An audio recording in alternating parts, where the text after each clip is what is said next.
step in. So we sound fine? Real good? Hank, you had some thoughts about Colin Kaepernick. I do. I think he's... No, it's not. I think hold it again. So Hank, you got some thoughts about Colin Kaepernick? Well, I think he's getting the wrong deal. I think that if I look at, I've been watching pro ball for a long time, and I think that if you look at all of the quarterbacks in the league right now, I think you have to say he is 1, 2, 3, 4. I don't think anybody can do the things that he do.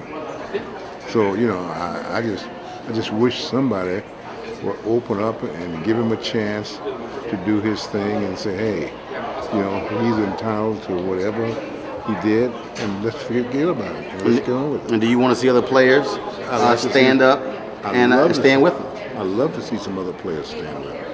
I would love that. I think it would give him some incentive. I think it would help him. I think the thing that bothers me about this whole situation is the fact that he has gone to all these camps, I suppose, and really, and nobody seemed to think that he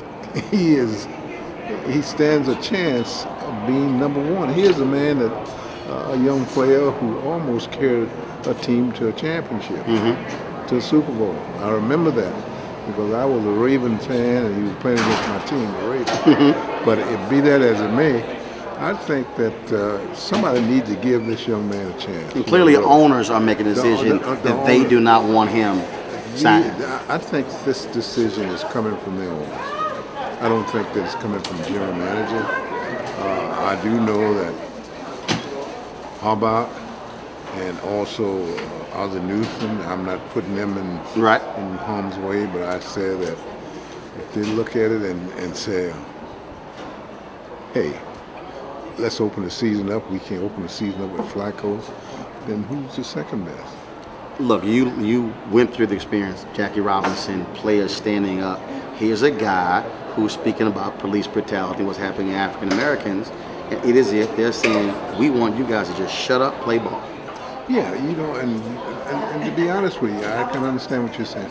Those days are gone by. You know, I talked to my grandson who's now going in college, and I try to tell him that, you know, when you're stopped by a policeman or something, unfortunately, you have your own right. You can tell people what to do. Now, when I was growing up, to be honest with you, many, many years ago, my mother always told me, say, if you got stopped by a cop, just throw your hands down and that's the end of it. But today, these kids are very smart. You know, and they understand and they know exactly what's going on. Well, Colin was very appreciative of your words when you talked to him. Yes, yes. And I really enjoyed speaking with him. And I just hope that somebody, I really do, I just hope that somebody will find a way to give him a chance to play. Got it. All right. Thank you. Appreciate it. Thanks for the honor. Thank you. Always good seeing you. Thank you. All right.